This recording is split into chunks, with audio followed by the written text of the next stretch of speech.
예.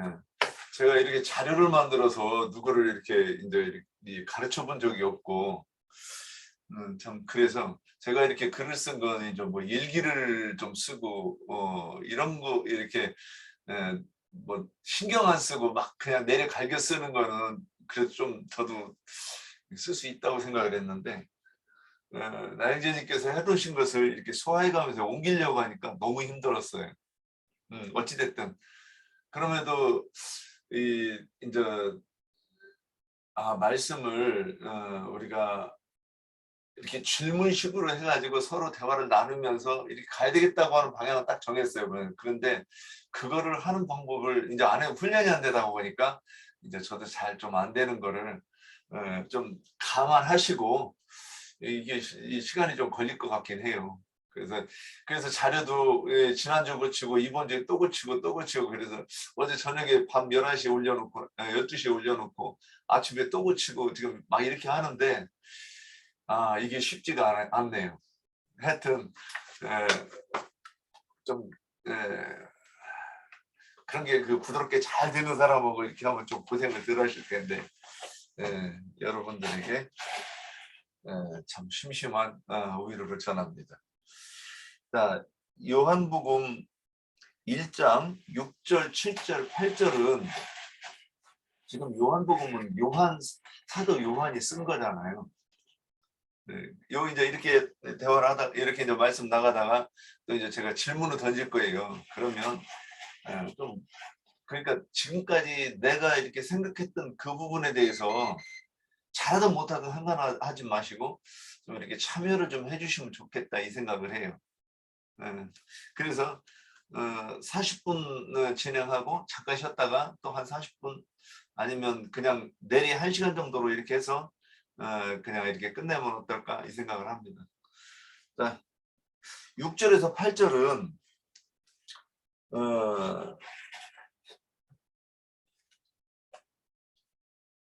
하나님께로서 보내심을 받은 사람이 있으니 이름은 요한이라. 이제 지금 사도 요한이 이 성경을 쓰면서 이제 그 침례 요한을 지금 소환해서 여기다가 등장시킨 거예요. 1장에 이제 2번이 나와요. 그 뒤쪽에서 또 한 번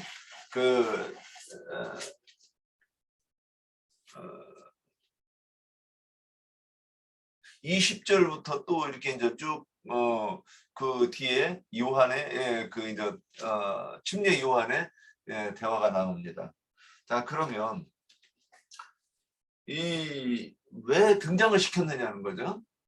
이제 사도 요한이 침례 요한을 딱 불러가지고 여기다가 다시 등장을 시킨 거는 이유가 있단 말이죠. 그것은 창세기 1장에 그 하나님께서 만물을 새롭게 하시는 그 일. 그래서 빛이 있어라 그대로 되니라. 묻이 드러나라 그대로 되니라. 이렇게 말씀하시는 이가 이제 실상으로 내가 진짜 그것을 한 그 표상에 내가 그렇게 한 일이 무엇인지 이제 진짜로 이제 하나 올 거야. 요 말씀을 하시는 거예요.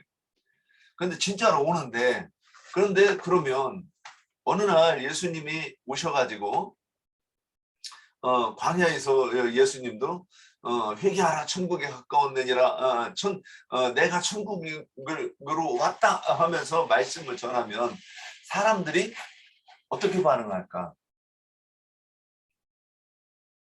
한번 이런 걸 생각해 보셨어요? 그래서 선지자들도 항상 앞에 선지자가 그 다음 선지자를 세우는 거예요. 그래서 엘리야와 엘리사처럼 엘리야가 엘리사의 그 겉옷을 가지고 사역을 시작하는 것처럼, 그렇게 누군가가 우리 기독교도 그러죠. 우리 기독교는 신학교에서 안수받는 걸로 하죠. 그런데 만일 성경의 그 창세기 3장에서 그 여자의 후손에 대해서 나오고 창세기 21장 12절에 보면 내시라 칭하지 않은 이삭으로 말미암으리라 이렇게 이제 예언이 돼 있어요. 그래서 그분이 오시면, 그래서 이제 지금으로부터 2020 2년 전에 딱 예수님이 오셔가지고 내가 그야 그러면 사람들이 어떨 것인가? 예. 그분이네 하고 쉽게 받아들일 것인가? 쉽지 않죠. 왜냐? 뭔가 근거가 없잖아요. 그래서 이스라엘 사람들이 뭐라고 얘기했느냐? 아니 그의 애비는 그 요셉이고 어머니는 마리아고 그 형제들이 우리와 함께 있는데 쥐가 선지자라고 하냐? 이렇게 얘기했었잖아요. 그러면 사람들이 그렇게 받아들이기 어렵다는 거죠. 그래서 하나님께서는 엘리야를 먼저 보내셔서 그 엘리야를 먼저 보내서 그의 사자가 되어 가지고 그의 길을 오실 길을 예비하겠다. 이제 이 말씀을 하시면서 이제 요한이 사도 요한이 침례 요한을 이렇게 불러오면서 그가 그다 이렇게 이제 얘기하는 거예요. 지금 그 장면 그러면 침례 요한은 그 당시 유대인들이 유대인들의 신앙생활이 유대인들은 이제 하나님을 섬기는 그 민족이잖아요. 그 자체가 당시에 교회를 상징하고 있었어요.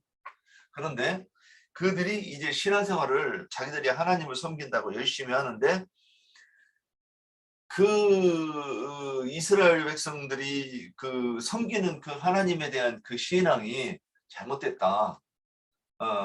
우리는 지금 빛이 아니라 어둠 가운데 있는 것이라고 선포를 하는 거예요. 광야에서. 뭐라고 하느냐? 회개하라. 천국이 가까웠느니라 이런 하는 거예요. 그러면 그 천국이 천국으로 너희가 가려면 거기서 나와라. 이제 이 얘기를 하고 있는 거예요. 그래서 그 침례 요한이 또 누구에 대하냐? 새 언약이신 그리스도가 누구인가? 예수시다. 이렇게 증거해 주는 거예요. 그래서 그것을 증거하려면 어둠에 있는 사람들에게 빛을 보도록 설명해야 하는데 어떻게 설명을 하느냐? 항상 성경을 근거로 설명을 해야 되는 거죠. 그래서 누가복음 24장 27절에 보면 누가복음 그 요한복음 1장 바로 옆에 누가복음 24장인데 27절 한번 보면 그 엠마오 마을로 가는 그 제자들에 대한 이야기예요. 그들이 27절 한번 읽어보면 이제 대화를 하는 거예요. 근데 예수님이 그들에게 나타나셨어요. 27절. 근데 그들이 그 예수님이 부활하신 것에 대해서 얘기를 하는 거예요. 우리 그 자매들이 새벽에 부활하신 예수님을 만났대. 이게 뭔 소리지? 뭐 이러면서 얘기를 하는 거예요. 근데 그들이 믿지 않는 거죠. 그 얘기를. 내가 사흘 만에 죽은 지 사흘 만에 부활하리라 하는 말씀을 그들이 귀담아 들었었다고 하면 부활하셨다고 하는 것에 대해서 믿었을 거예요. 그런데 이해가 안 되는 거예요. 아직도. 그래서 이런저런 얘기를 하고 있는데 25절부터 얘기합니다. 미련하고 선지자들이 말한 모든 것을 마음에 더디 믿는 자들이요. 잠시만 일시 중지. 라인제님 초대 좀 해주세요. 네? 일시 중지 좀 해보세요.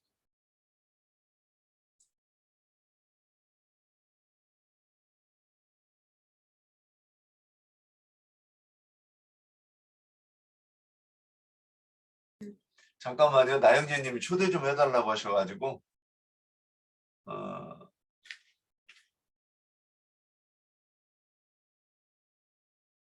왜 당신 걸로 하세요. 초대가 그러니까 갑자기 안 와. 지금 이거 중이라서 왠지 안 돼. 하고 있는 중이라서. 그게 아니라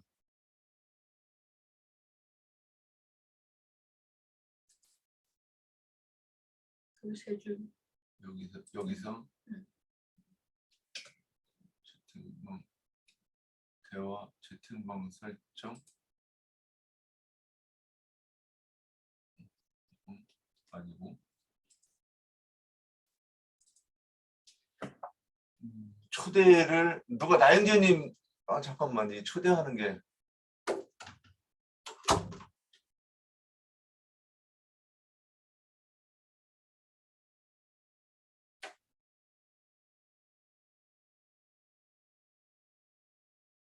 채팅방 설정인 것 같은데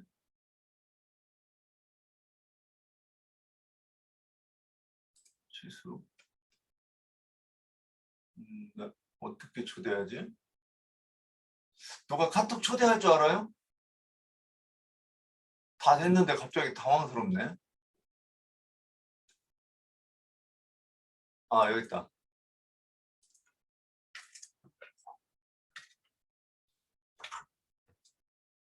됐어요. 초대했어요? 네. 녹화하세요. 네.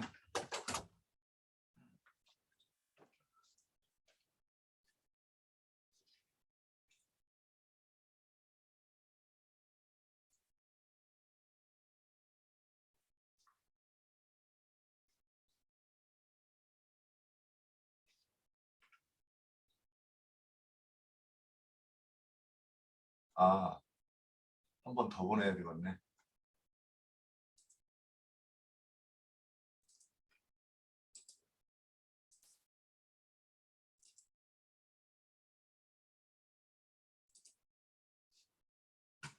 예, 됐습니다.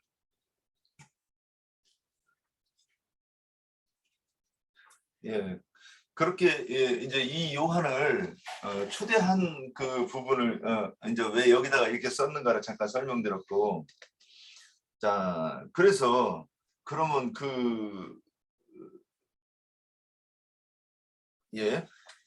그러면 그가 와서 뭔 얘기를 하느냐? 성경에 오시리라고 한 그분이 이분이다 그 얘기를 하는 거예요. 자, 그래서 그의 이름이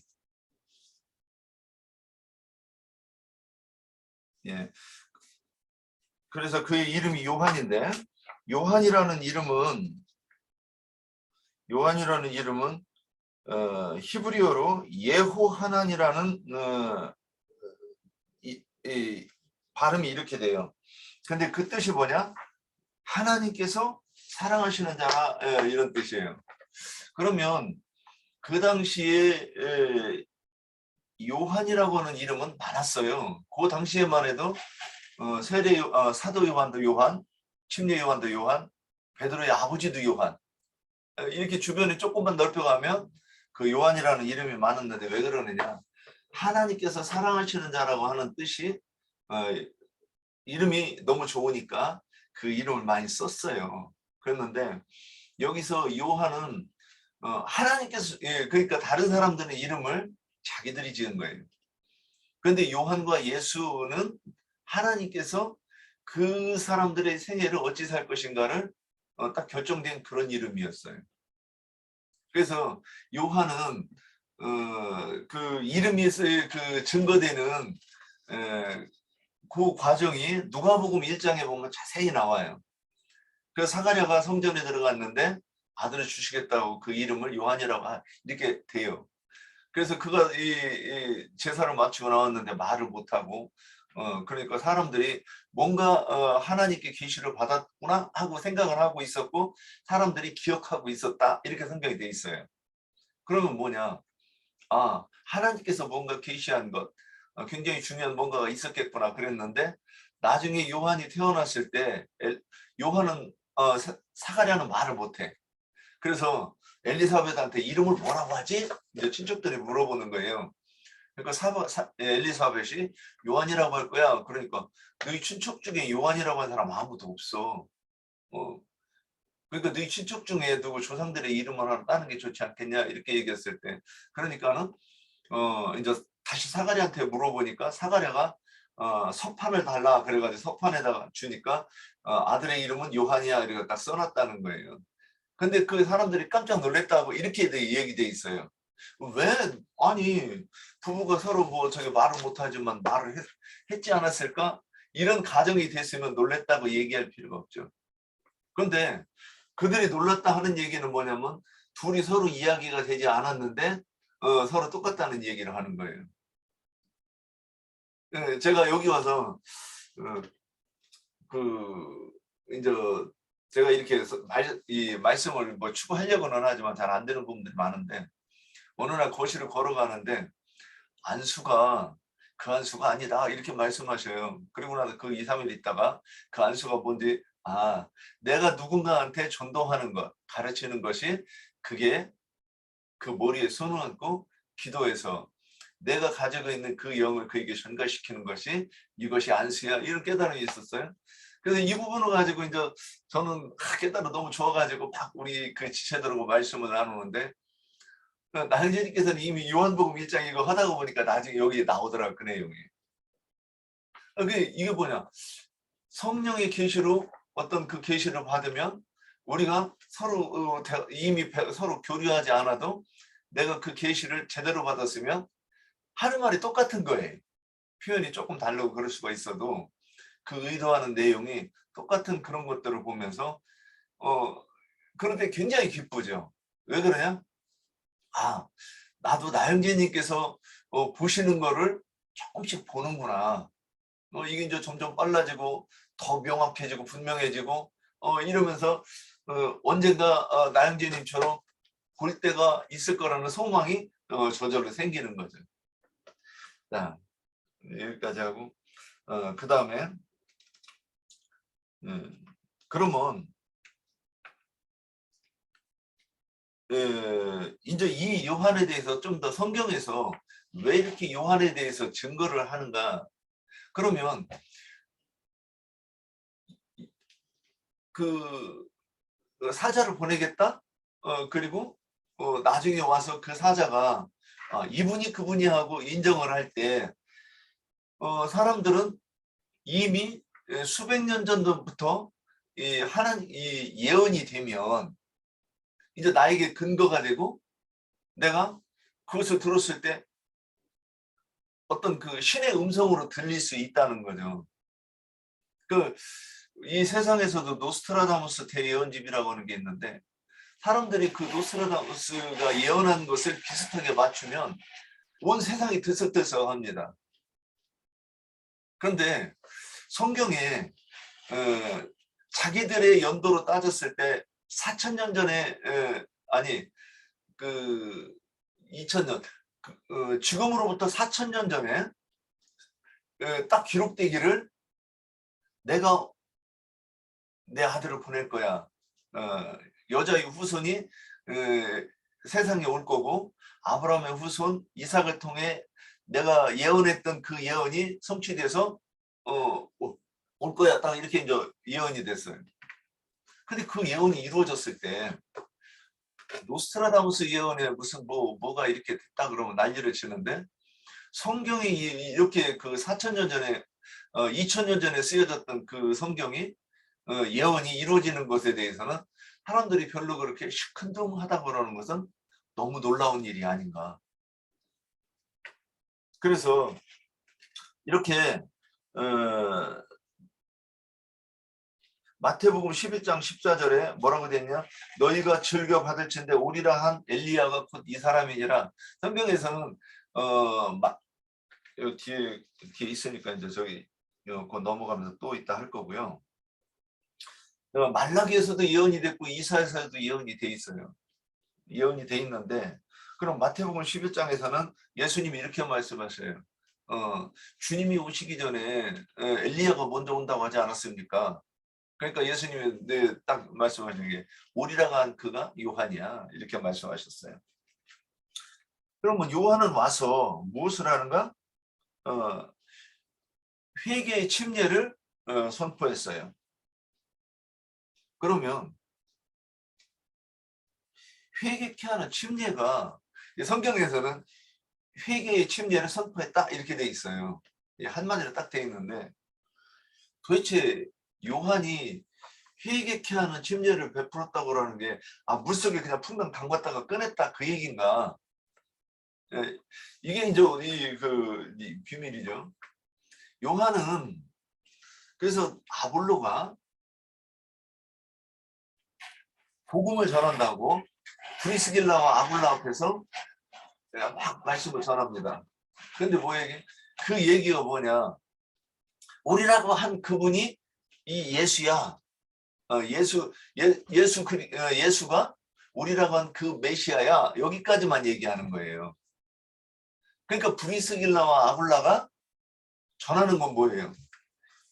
예수님이 말씀하신 그 교훈이, 그래서 이제 대표적으로 산상수훈, 심령이 강한 자는 복이 있나니 천국이 저희 것이요 애통하는 자는 복이 있나니 저희가 위로를 받을 것이요 온유한 자 복이 있나니 땅을 차지할 것, 이런 말씀들을 쭉 하다가 나중에 의에 줄이고 목마른 자는 복이 있나니, 그리고 또 저기 의를 위하여 핍박을 받는 자는 복이 있고, 딱 이 의에 대해서 얘기하다가 너희 의가 서기관과 바리새인들보다 더 낫지 못하면 천국에 못 간다 그러고, 그 의가 무엇이냐?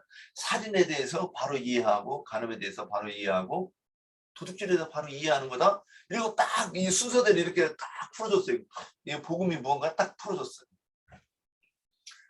그런데 사람들이 의에 대해서 막 얘기하는데 의가 뭔지 모르니까 계속 십자가 의에 대해 다시 또 십자가 의에 대해서 얘기하는 거예요.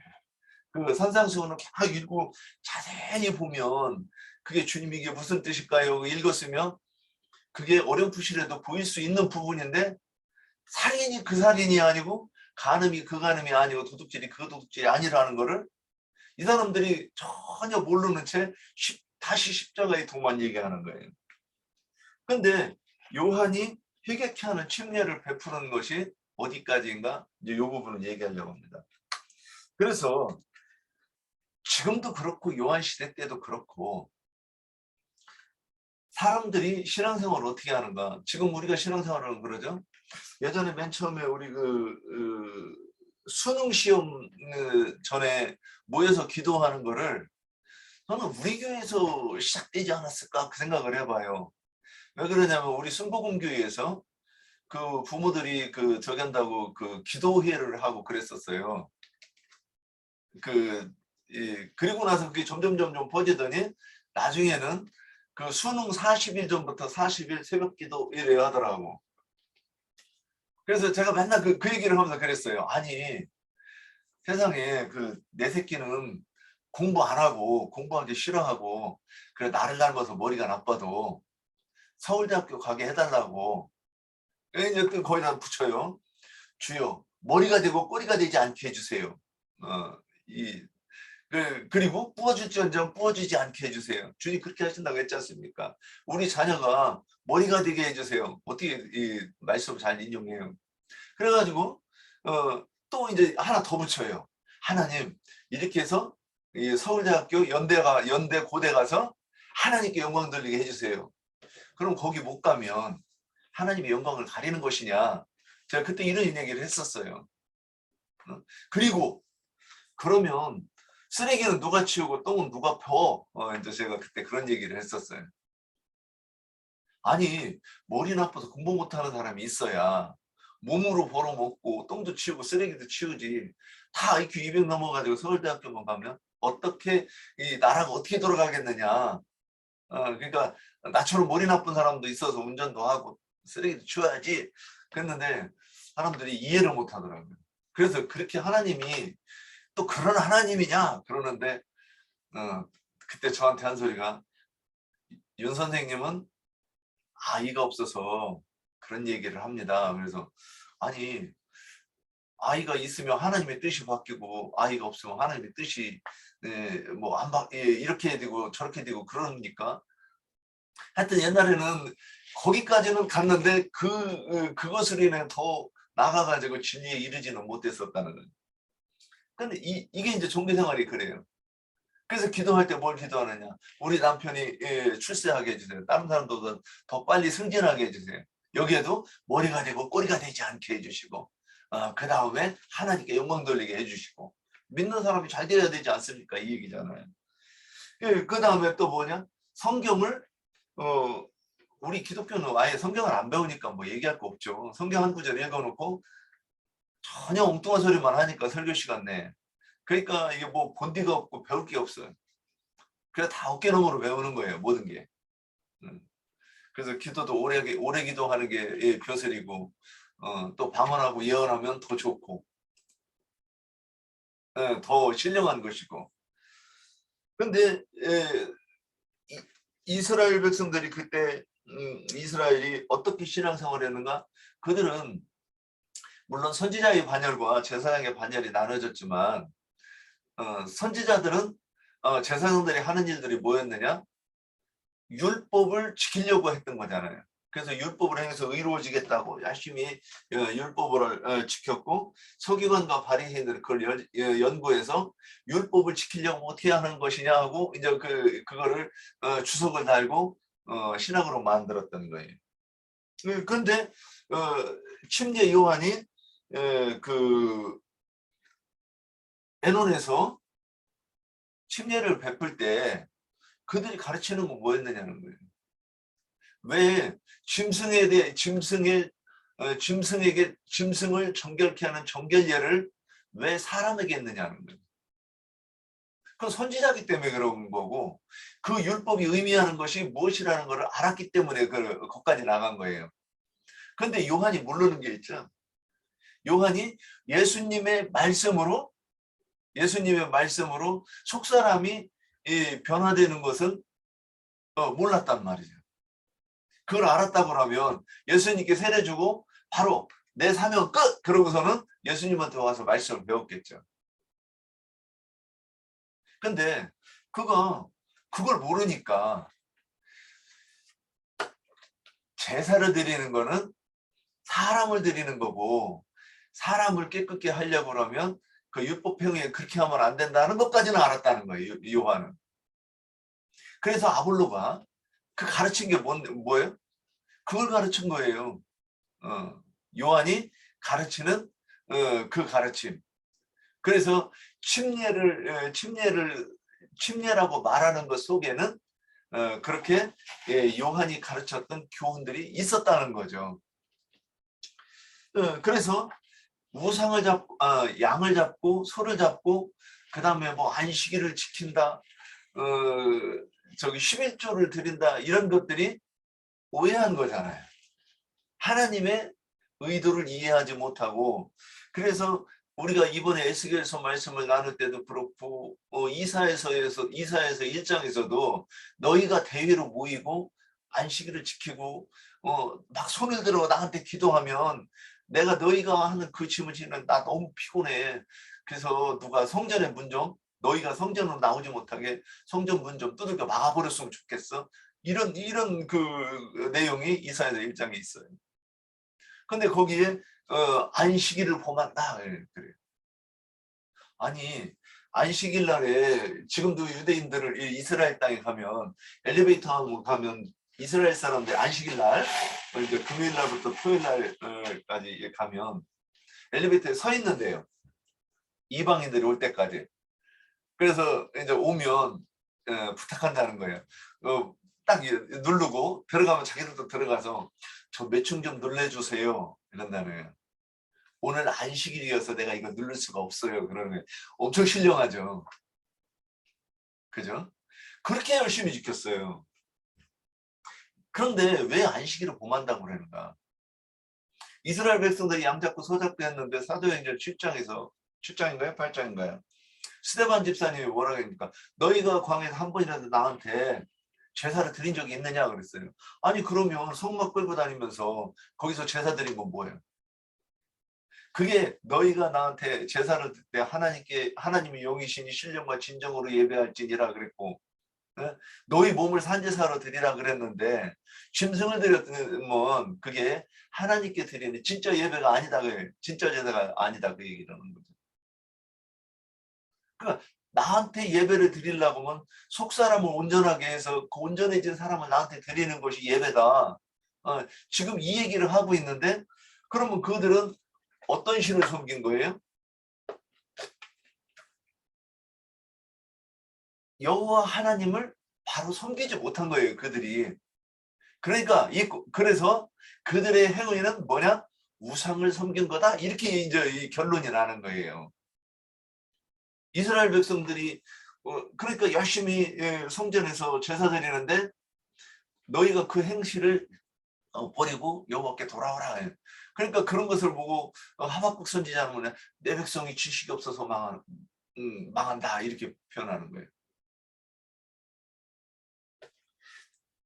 지식에 근거해서 하나님을 섬겨야 되는데, 그러니까 지금 이 세대도 똑같죠. 이 구약선 사람들은 율법을 외우고 이제 제사장이 되고 하려고 그러면 율법 다 외워야 되죠. 30살까지 율법 다 외워야 즉시 어떤 상황이 되면 이게 율법이 딱 근거해서 이거 틀렸어, 이건 맞아, 그래가지고 백성들한테 이렇게 해, 그랬을 터인데, 그러니까 율법 다 외웠잖아요. 근데 우리 기독교인들은 성경을 아예 안 보죠. 아예 안 보는 건 아닌데 대부분 그래. 심지어는 구약 성경은 몰라도 된다 이러는 목사들이 많습니다. 그들이 왜 그런 소리를 감히 할 수 있는가? 성경을 모르니까. 성경에 대해서 배운 바가 없어서 그러는 거예요. 자, 그래서 요한은 이렇게 그 말씀을 증거했어요.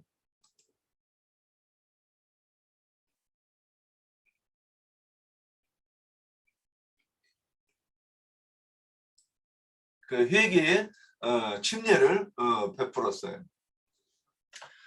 자,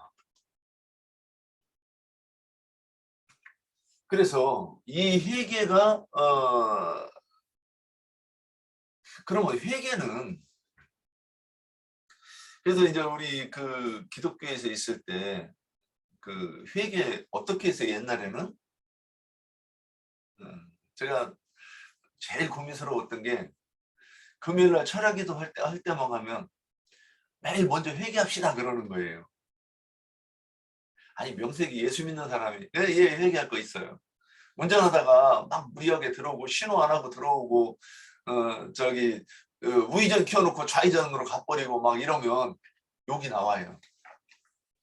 그리고 남들 다 주워가지고 우회전하려고 주워서 막 1km, 2km 가는데 저쪽에서 삐커니 와가지고 맨 앞으로 들어온다고 그러면, 예전에 그래야 제가 깜깜거리 들어오지 말라고 하는데 들어오길래 화물차를 밀어버려서 승용차를 뿌직하고 저기 하니까는 뭐 운전을 그렇게 하세요 그랬더니 그러길래 너는 새끼야 운전을 그렇게 하냐 이 새끼야. 그러면 막 이제 이제 욕을 하면서 그런 거예요.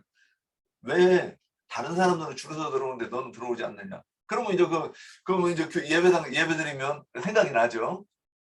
주님, 내가 오늘 또 못 참아가지고 예수쟁이답지 않게 못 참고 제가 그 승용차를 밀어버렸어요. 그래가지고 그 사람 차를 부서지게 했는데 주님 용서해 주세요. 제가 좀 마음이 진정되고 보니까 잘못했네요.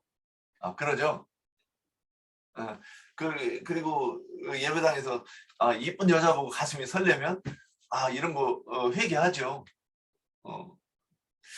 우리가 이제 그렇게 했는데 이게 이제 진짜 회개를 이해하지 못하는 거거든. 그러면 우리가 하는 회개는 시작이 있고 끝이 있죠.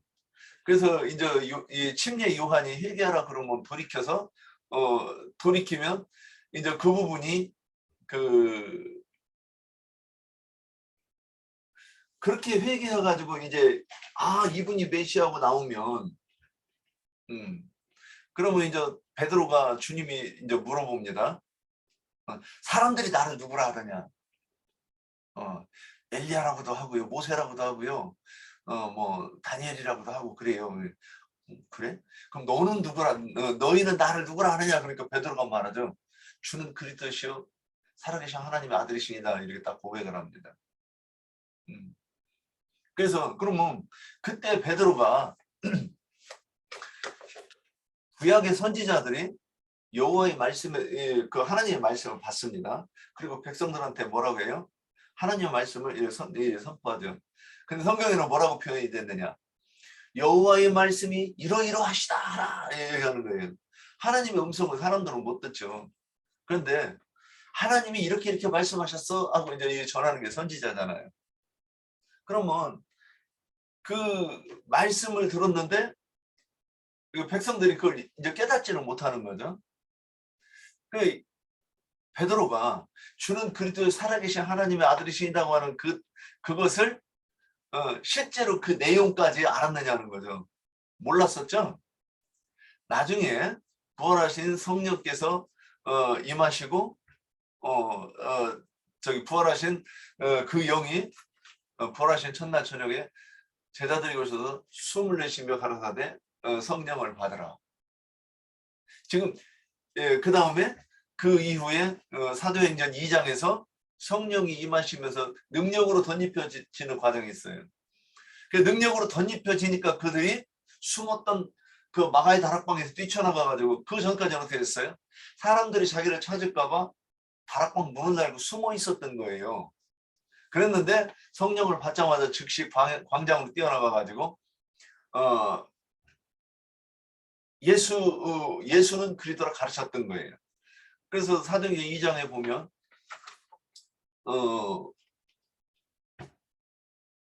각 사람들이 자기들이 살던 곳에 있던 곳의 말로 제자들이 설교하는 걸 들었어요. 그랬는데 그게 뭐냐? 예수는 그리스도라고 하는 그 내용으로 들었다는 거예요. 그러면 그때의 베드로와 주님이 너는 나를 누구라 하는데 이때의 베드로가 같은 영적으로 같은 것인가? 다르다는 거죠. 그래서 회개의 시작은 이렇게 유대교에서 나오는 시점, 어디로? 예수 그리스도께로 나오는 시점이 있고 또 예수 그리스도가 어떠한 분인지를 아는 것을 이렇게 이제 성령을 받는 것을 저는 그게 회개를 이룬 것이구나 이렇게 이해를 하고 있어요. 그래서 성령을 처음에 성령을 받으라 말씀하시고 그 성령을 완전하게 받는 때가 언제냐? 사도행전 2장에 오순절 날 바람 소리와 불꽃 가운데 임하시는 그 성령이 이제 능력이라고 그러는데 그 능력이라고 그러는 거 우리가 능력으로 덧입힌다. 나영재님께서 그 얘기를 여러 번 하시길래 제가 진짜 이해가 잘 안 됐었어요. 근데 사도행전 1장 8절을 보면 뭐라고 되어 있느냐? 오직 성령이 너희에게 임하시면 그래 놓고 나서 이후에 권능이 임한다 이렇게 돼 있어요. 이 얘기가 같은 얘기를 딱 이렇게 해놓은 거더라고요. 호흡을 내쉬며 가라사대 성령을 받으라 그래 놓고 그 이후에 가서 뭐라고 됐느냐? 능력을 받는다, 능력으로 덧입혔다 이 얘기를. 그래서 이제 또 다시 성경에서 뭐라냐? 너희가 성령을 받으라 그러는데 어떻게 받느냐? 충만하게 받으라 이렇게 얘기해요. 이게 다 같은 내용을 얘기하는 거라고 오늘 이제 이렇게 보면서 이해가 되는 거예요. 그래서 그래서 성령을 받는다 그러면 영과 또 다른 표현으로 하면 영과 생명의 말씀이 그 제자들을 통해서 이제 전도가 되잖아요. 그러면 이것이 성령을 처음에 받는 것이고 그 말씀이 내게 맞네. 이게 그런 뜻이냐고 이해되고 그 받아들이는 그 때가 충만하게 받는 때, 능력이 임하는 때가 라고 저는 이렇게 이제 이해가 되는 거예요. 이 부분이 이제 요번 그 말씀 준비하면서 이렇게 이어지신 것인데 요게 좀 더 확증을 받아야 될 확증을 좀 이제 받아야 돼요. 제가 오늘 근데 이제 시간이 금방 이렇게 되니까 40분이 됐어요. 그러면 이제 여기 이게 1절, 6절을 가지고 하나님께로부터 보내심을 받은 사람이 있으니 이름은 요한이다를 이제 이렇게 여기 좀 말씀 나눈 건데 오늘 여기까지만 해야 될 것 같아요. 뭐 얘기 별로 하지도 않았는데 이렇게 몇 줄 하지도 않았는데 시간이 이렇게 가네요. 자, 오늘 말씀 제가 이렇게 이제 말씀드린 것 중에서 혹시 이상한데 또는 뭐 이렇게 또 질문이 생겼다거나 또는 뭐 다른 부분에서 이렇게 말씀이 연결되는 부분이 있었는지 제가 중간에 질문이 2개가 있었는데 혼자 다 하고 말았네요. 자, 혹시 오늘 말씀 나눌 거 있습니까?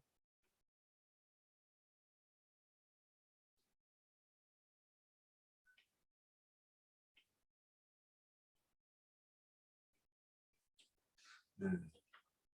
없어요. 네.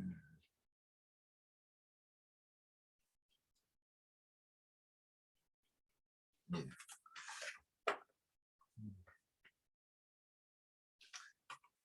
그러면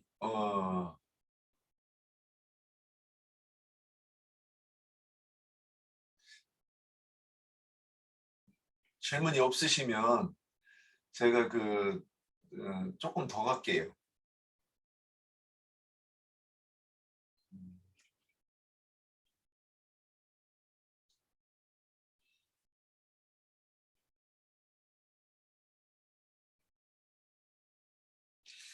그래서 누가복음 3장 2절부터 6절 12시까지만 한 10분만 더 할게요. 누가복음 3장 2절에서 6절에 보면 그 요한에 대해서 나오는데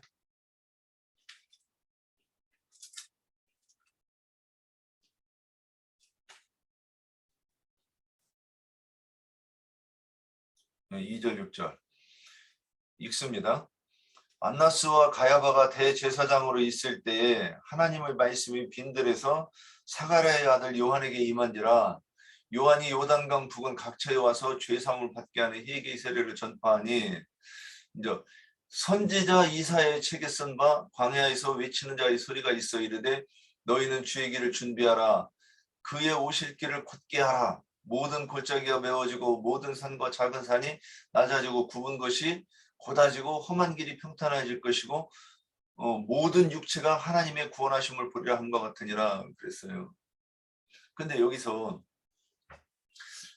왜 그 사람이 많은 곳에서 외쳐야 되지 않나요?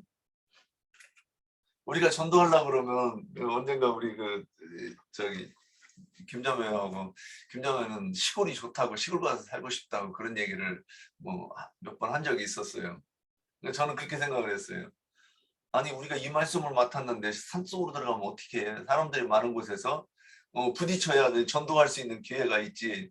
뭐 이제 그때 대충 이런 얘기를 했었어요. 예, 그러면 요한은 왜 광야에서 외쳤을까? 이게 이제 질문으로 이렇게 드리려고 했던 거예요. 혹시 여기에 대해서 말씀해 주실 분 있어요?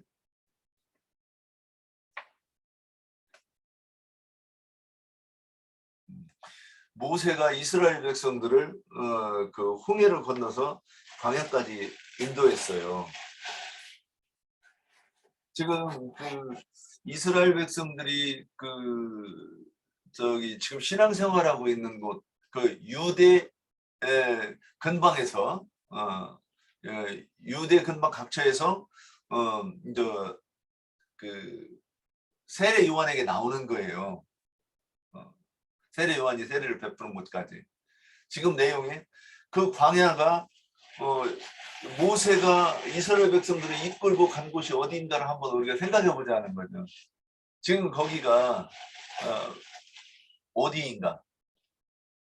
그래서 광야는 시험하는 자가 있는 곳이고 또 선지자가 말씀을 선포하는 곳이기도 해요. 그런데 세상에 애굽에 그냥 있고 유대 땅에 그냥 있으면 죽은 자들 가운데 사는 거죠. 거기는 시험 받을 일도 없고 왜냐 이미 죽은 자를 누가 시험을 하고 할 거예요. 그런데 광야로 나왔다고 하는 것은 선지자를 찾아 나온다는 것이고 하나님을 찾아 나온다는 거죠. 거기로 와야 선지자의 말을 들을 수 있다, 이 말씀이에요. 그러면 거기서 외치는데 이번에는 어떻게 외치느냐? 5절에 보면 모든 산은 낮아져라. 그리고 골짜기는 돋아져라. 지금 이 얘기를 하는 거예요. 그 높은 산이 낮아진다고 하는 건 무슨 뜻이에요? 네. 한번 이거 누가 또 얘기 좀 한번 해줘.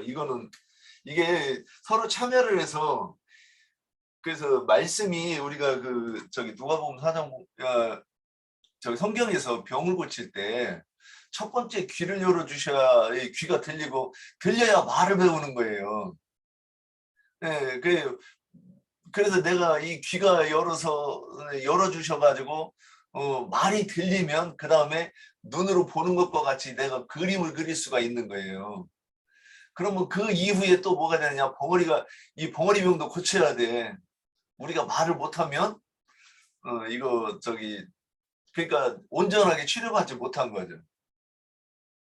그래서 내가 복음을 전하기까지 나가야 되는데 이거는 훈련받아야 되는데 우리가 안다고 해도 처음에 붙잡고 얘기하려고 하면 힘들잖아요. 그러니까 여기서 말씀을 이렇게 이제 좀 나누면 여기서는 좀 틀려도 상관없고 틀리면 또 고쳐도 주고 또 내가 잘 전하는 거는 누군가한테 이 믿음의 보탬이 되는 것이 되는 거니까 여기서 이렇게 나누면 좋다 이거지. 여기서 훈련받지 않고 바로 나가가지고 하면 친구들이 뭐고 다 잊어버리고 전도도 못하고 관계는 다 끊어지고. 훈련이 잘 되면 세련되게 눈치껏 얘기도 하고 말씀을 전하다가 승질내가 안 될 것 같으면 살짝 빠졌다가 또 하고 이렇게 이럴 수도 있고. 자, 그렇습니다. 그래서 높은 산이 낮아진다고 하는 건 뭔 뜻이냐. 그래서 이게 큰 자, 사울이 이름이 큰 자였죠. 바울 되기 전에 사울의 이름이 큰 자라는 뜻이에요. 근데 큰 자가 낮아지려고 하면 어떻게 바울이 이름이 바꾸죠. 나중에 바울로. 왜 그러느냐? 내가 전에는 큰 자라고 자랑하던 자가 있었는데 나중에는 낮아져서 난 지극히 작은 자, 죄인 중에 괴수다 이러는 거예요. 그러니까 물론 이렇게 낮아진 자는 하나님이 만났기 때문에 성령이 임했고 영과 생명의 말씀이 그 깨달아졌기 때문에 그렇게 되는 거죠. 그래서 복음서에 삭개오가 있잖아요. 삭개오가 뽕나무 올라가서 구원받았어요. 그러니까 이게 그 사람은 자기가 작다고 하는 것을 인정하는 거잖아요. 나는 작은 자. 그러니까 예수님이 그에게 찾아오시는 것이고 사마리아 여인에게는 그 여인이 자기가 만족하고 지금 있는 남편을 5번이나 바꾼 그 남편도 바꾸지 않고 거기가 좋다고 있었다고 하면 그러니까 그 신앙 그 유대인의 종교 행습에 만족하는 사람이고 그리고 나는 잘 믿는다고 하는 큰 사람이라고 하는 뜻인데 그 사람 그게 꺾어지지 않고 낮아지지 않으면 메시아로 오신 그분이 전하시는 그 영과 생명의 말씀을 들리지도 않고 들으려고도 안 하겠죠. 그래서 그 높은 산이 낮아져야 된다는 거예요. 그리고 그 낮아진 자들은 에게는 주님의 복음이 그러니까 침례 요한을 통해서 그 복음이 선포되었을 때 유대 근방 각처에서 침례 요한에게 나오잖아요. 그건 뭐예요? 그 사람들은 내가 아직 하나님을 못 만났고 내가 아직 진리가 무엇일까 하고 궁금해하는 사람들이기 때문에 나오는 거죠. 저는 많이 은혜를 받은 게 그 요한복음 1장에 나다나엘이 나와요. 근데 하나님 예수님 뭐라고 말씀하셔요? 참 이스라엘이다 그래요. 왜 참 이스라엘이냐? 그 마음에 간사한 것이 없대요. 그러면 그리고 무화과나무 밑에 있을 때 보았다 그러면 무화과나무 밑에 있을 때 왜 예수님의 눈에 그거 보여요?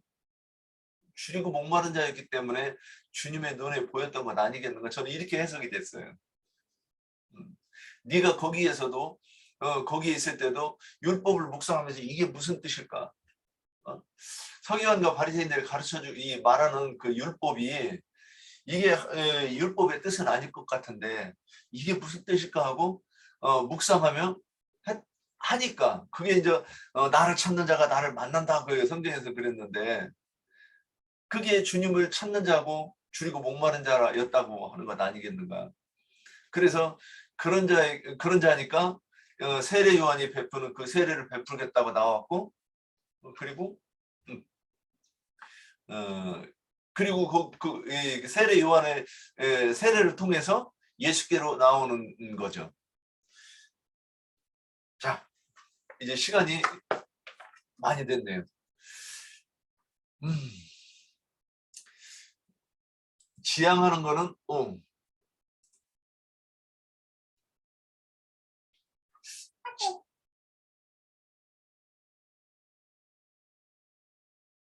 지향하는 거는 우리가 이렇게 이제 자꾸 질문을 올려서 서로 대화를 해가면서 이렇게 이제 그 질문을 통해서 제가 조금 보충하고 하는 거를 지향을 하는데 이게 저 혼자만 되는 게 아니에요.